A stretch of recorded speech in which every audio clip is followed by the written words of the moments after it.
Baik, bismillahirrahmanirrahim. Assalamualaikum warahmatullahi wabarakatuh. Alhamdulillahirrahmanirrahim. Wassalatu wassalamu ala asrafil anbiya wal mursalin.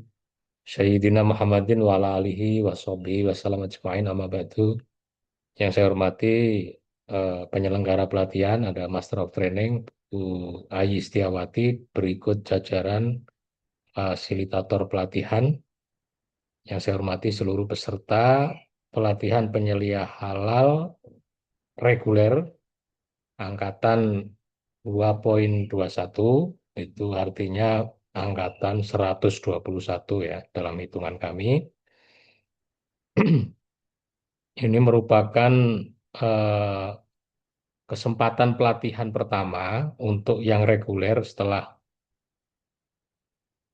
Idul Fitri. Jadi sekalian dalam kesempatan ini kami juga ingin menyampaikan taqabbalallahu minna wa minkum, taqabbal ya karim. Mohon maaf lahir dan batin. Semoga ibadah puasa kita sebulan yang lalu itu diterima dan mendapatkan berkah dari Allah Subhanahu wa taala. Bapak Ibu semua, eh, saat ini Bapak Ibu telah mengikuti pelatihan penyelia halal. Tidak semua orang familiar dengan profesi ini karena ini profesi yang relatif masih baru ya. Profesi ini baru ada setelah Undang-Undang Jaminan Produk Halal dan mungkin kalau dihitung sampai sekarang mungkin baru sekitar 5 tahun ya profesi ini mulai ada. Namun meskipun begitu, profesi penyelia halal itu sudah memiliki SKKNI yang dikeluarkan atau diterbitkan oleh Kementerian Tenaga Kerja. Nah, pelatihan ini adalah pelatihan yang berbasis pada SKKNI tersebut. Jadi namanya PBK, pelatihan berbasis kompetensi. Ini mungkin agak berbeda dengan jenis-jenis pelatihan yang barangkali pernah Bapak Ibu ikuti, tetapi ukuran dari kami adalah pemenuhan dari standar kompetensi kerja penyelia halal sesuai yang sudah diterbitkan oleh Menteri Tenaga Kerja. Nah, karena itu hampir semua atau sebagian besar dari pelatihan ini diarahkan ke sana. Ada 3 hal yang menjadi ukuran dari penyelenggaraan pelatihan ini.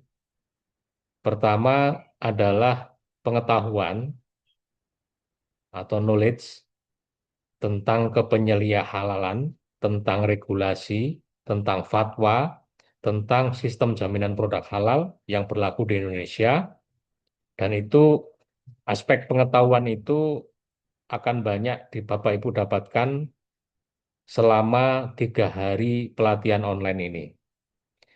Kemudian aspek yang kedua adalah keterampilan atau skill. Mengapa harus ada keterampilan? Karena profesi ini itu dituntut untuk penguasaan terhadap sejumlah keterampilan. Nanti akan ada 6 unit kompetensi yang harus dikuasai oleh Bapak Ibu semua, ya, 6 unit kompetensi yang memang wajib dikuasai oleh seorang penyelia halal. Nah, aspek keterampilan ini akan kami bentuk, kami rupakan dalam bentuk tugas-tugas. Jadi ada cukup banyak tugas dalam pelatihan ini. Ada 2 jenis tugas. Pertama adalah tugas kelas yang harus diselesaikan selama 3 hari ini. Itu kurang lebih ada 6 atau diringkas menjadi 3 gitu, yang harus dikuasai oleh Bapak Ibu semua. Kemudian nanti juga akan ada on the job training atau tugas praktek lapangan sebagai penyelia halal. Ini baru bisa dilaksanakan setelah pelatihan ini selesai. Setelah pelatihan 3 hari ini selesai, masih ada eh, eh, kelas lapangan, yaitu Bapak Ibu praktek menjadi seorang penyelia halal di tempat kerjanya masing-masing. Saya lihat sebagian besar dari peserta pelatihan ini berasal dari perusahaan, pelaku usaha. Nah, silakan berpraktek di tempat kerjanya masing-masing.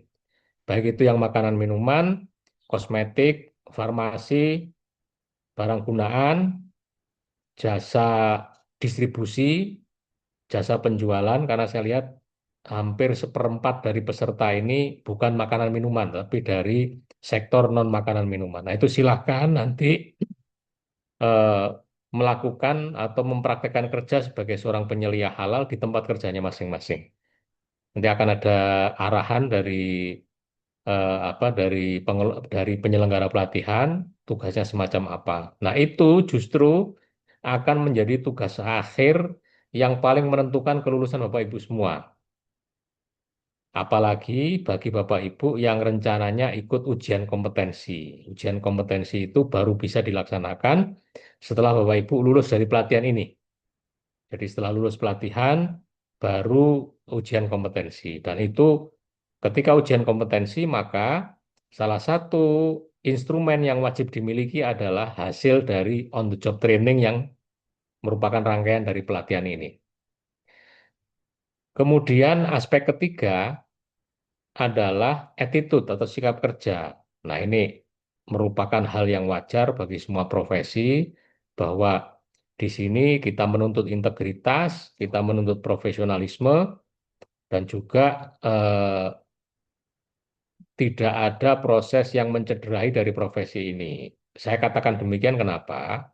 Karena ini bisa kita lihat mulai dari pelatihan. Meskipun jarang terjadi di kelas reguler seperti ini ya, tetapi ada kalanya Bapak Ibu semua menyangka tuh pelatihan ini seolah-olah hanya modal telinga kemudian lulus dan tidak pernah menjalankan apa yang menjadi kewajiban Bapak Ibu semua. Tidak pernah absen, tidak pernah mengerjakan tugas, kemudian tidak mengerjakan postes. Akhirnya kemudian tidak bisa melaksanakan on the job training.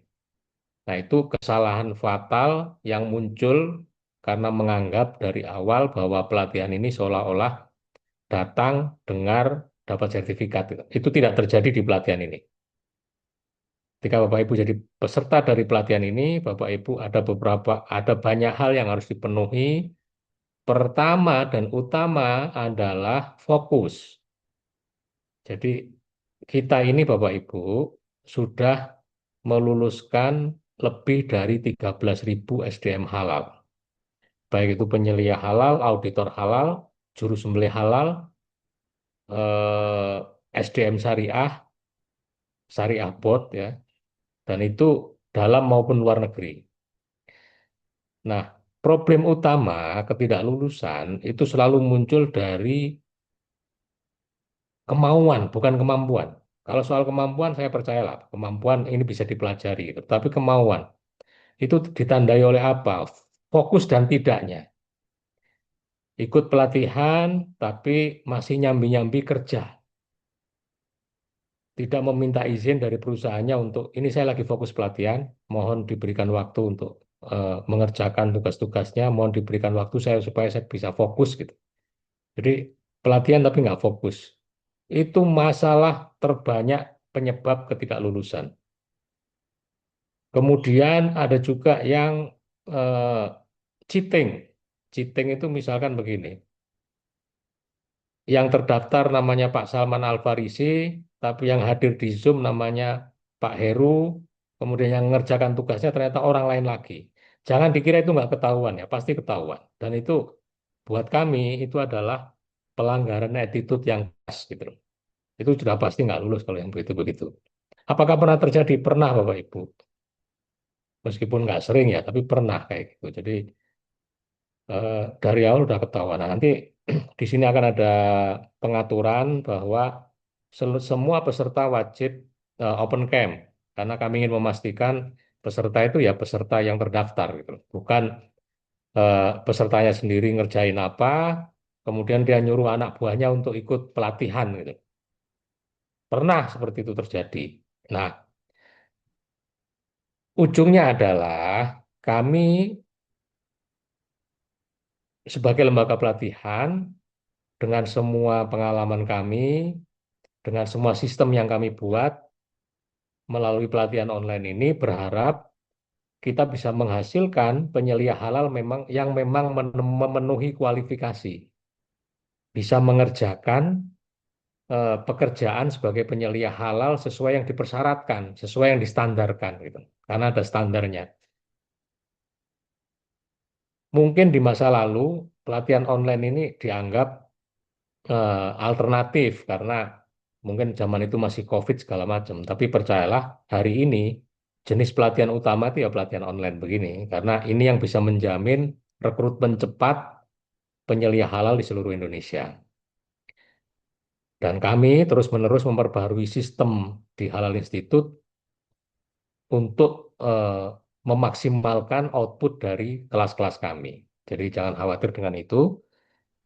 Dan tentu saja setelah pelatihan ini selesai, saya berharap semuanya lulus dan semuanya berhak untuk mendapatkan sertifikat pelatihan penyelia halal. Sertifikat pelatihan itu nanti dibutuhkan sebagai syarat untuk mengikuti ujian kompetensi yang berstandar BNSP. Itu sabar saja, kita selesaikan pelatihannya dulu. Setelah pelatihannya selesai, baru nanti masuk ke ujian kompetensi. Tentu sebagai lembaga pelatihan kami berharap semua peserta lulus. Tetapi tetap akan ada syarat-syarat yang harus dipenuhi oleh Bapak Ibu. Nah, di sini kami menempatkan beberapa orang fasilitator. Fasilitator itu adalah orang yang kami tugaskan untuk membantu Bapak Ibu sampai lulus. Merekalah yang akan menghubungi Bapak Ibu dalam rangka pengerjaan tugas, dalam rangka penyelesaian eh, tugas-tugas yang diwajibkan di dalam pelatihan ini. Mohon kooperatif kerjasamanya dengan para fasilitator, karena satu fasilitator itu mendampingi 7 orang peserta. Nah, lulus dan tidaknya Bapak Ibu bergantung kepada fasilitator ini. Gitu. Manakala fasilitator ini meminta Bapak Ibu untuk merevisi, tugasnya harus direvisi Pak, atau tugasnya ini kurang Pak, harus direvisi, laksanakan. Revisi menurut apa hasil dari telaah dari para fasilitator tadi. Insya Allah, kalau Bapak Ibu tetap kooperatif dan tetap berupaya untuk menuju kepada kelulusan, maka insya Allah pasti akan lulus. Nah, ini biasa di kami ini tidak lulus seketika, ada yang harus revisi dulu dan seterusnya gitu. Ada yang langsung lulus karena memang semuanya memenuhi syarat. Tapi insya Allah kami semua dari lembaga pelatihan ini berharap Bapak Ibu semuanya lulus dan berhak untuk mendapatkan sertifikat. Mungkin itu yang bisa saya sampaikan dan dalam kesempatan kali ini. Dan marilah kita sama-sama membuka pelatihan ini dengan bacaan Ummul Kitab Al-Fatihah.